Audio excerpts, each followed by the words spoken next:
जय श्री राम भाई। मैं महामंडलेश्वर डॉक्टर मोनानंद शास्त्री रामानंद आश्रम से। देखिए, एक भाई ने नल पुराण से एक कथा पूछी है राजा नल की। राजा नल चक्रवर्ती सम्राट राजा प्रथम के पुत्र थे और बहुत ही प्रतापी थे। उनके 2 रानियां थीं राजा प्रथम के। पहली रानी का नाम मंजा था।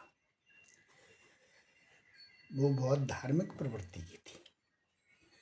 संतान नहीं हुई, इसीलिए उन्होंने दूसरा विवाह किया।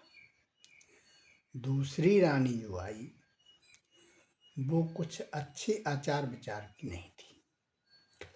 उसको पहली वाली रानी से बहुत ईर्ष्या थी। और शास्त्र में कहा भी है कि मोहिन नार नार के रूपा पन नगार जह रीत अनूपा। कभी भी एक स्त्री दूसरी स्त्री को देख करके कभी मोहित नहीं हो सकती है। नहीं तो आप ये परीक्षा करके देख लेना। पड़ोसी की पत्नी की थोड़ी सी यदि आपने तारीफ कर दी तो ये समझ लो घर की पत्नी आपका खाना पीना हराम कर देगी और 50 है वो उसमें निकाल देगी, चाहे कितनी सुंदर हो। ये नियम है कि मोहिन नार नार के रूप। और फिर जिसमें के सौत, तो सौत का रिश्ता जो है वो तो चून की भी खराब रहती है। बहरहाल उसने रानी मंजा को देश निकाला दे दिया,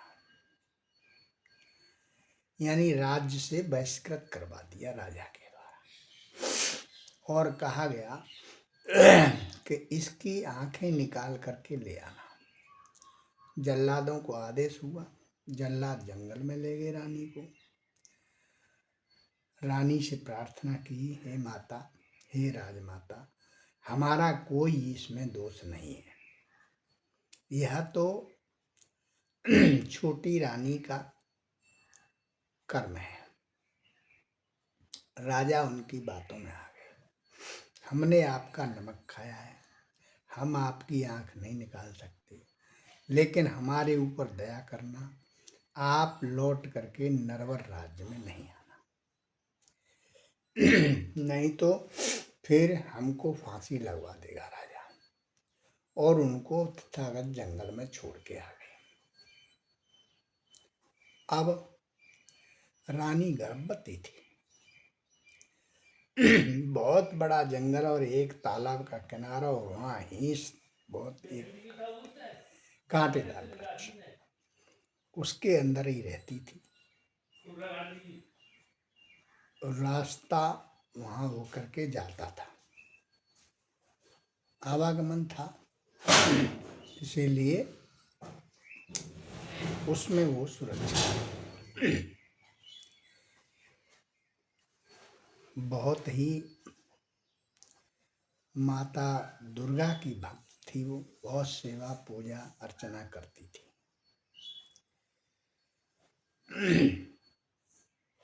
माता उनसे प्रसन्न थी। उन्होंने वरदान दिया, आके दर्शन दिए कि आप रानी चिंता न करें, आपका प्रसव ठीक से होगा और उस बालक का नाम, पुत्र का नाम नल रखना।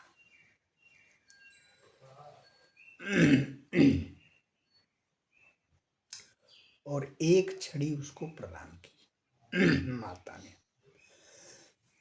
सिद्ध की हुई छड़ी थी। ये होने वाले बालक को दे देना, ये सिद्ध छड़ी है, उसकी रक्षा करेगी। और मेरे को जहाँ सुमिरन करेगा मैं वहाँ उपस्थित रहूंगी। ऐसा माता दुर्गा ने उनको वरदान दिया।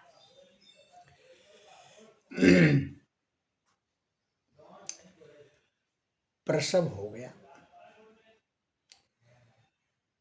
उन्होंने बच्चे का नाम जैसे माता ने कहा था राजा नल ही रखा। 1 मास का बच्चा हो गया। फूल पत्ते फल खा लेती, तालाब में पानी पी लेती, वस्त्र थे नहीं।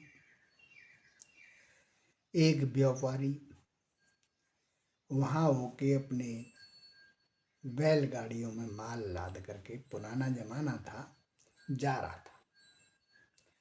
बच्चे की रोने की आवाज उसने सुनी। तुरंत अपने काफिले को रोका और कहा, हे भाई बन के देवता, तुम कौन हो? भूत हो, जिंद हो, मनुष्य हो, देवता हो, कौन हो? आप हमें बताएं। अंदर से माता मंजा ने आवाज लगाई कि हम एक दुखियारी हैं और यहाँ इसमें बैठी हैं, हमारे पास वस्त्र नहीं। उन्होंने वस्त्र दिया, वस्त्र को लपेट करके साड़ी पहन करके आई। देखा बालक।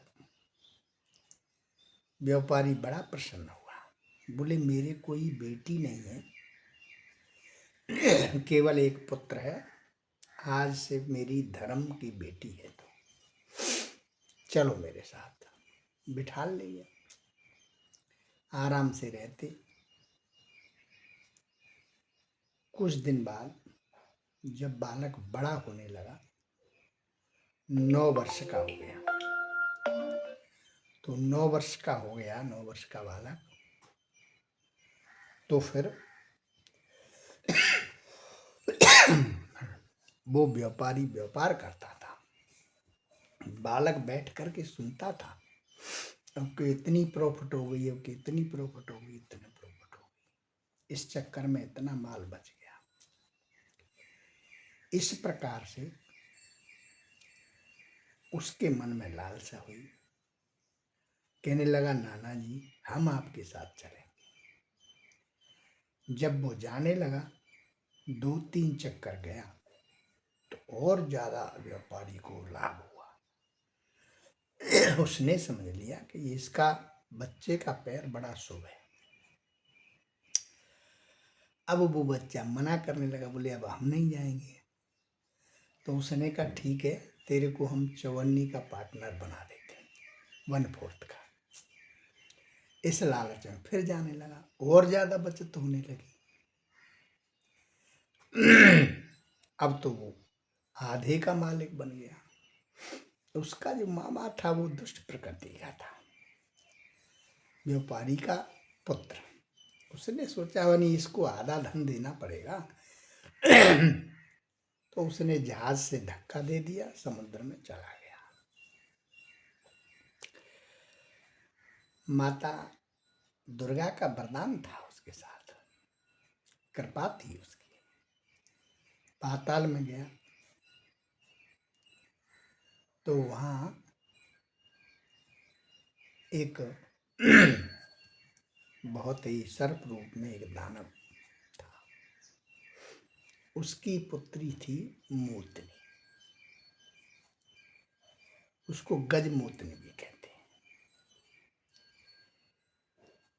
उससे उसने विवाह किया, सुरक्षित बाहर आया, नगर में आ गया वधू को लेकर के। लेकिन उसने बताया नहीं। ये धीर वीर गंभीर पुरुषों का बहुत विचार ठीक रहता है।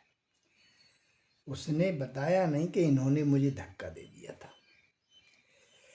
नहीं तो विद्रोह हो जाएगा परिवार में, नगर में। खुशी से रहने लगे।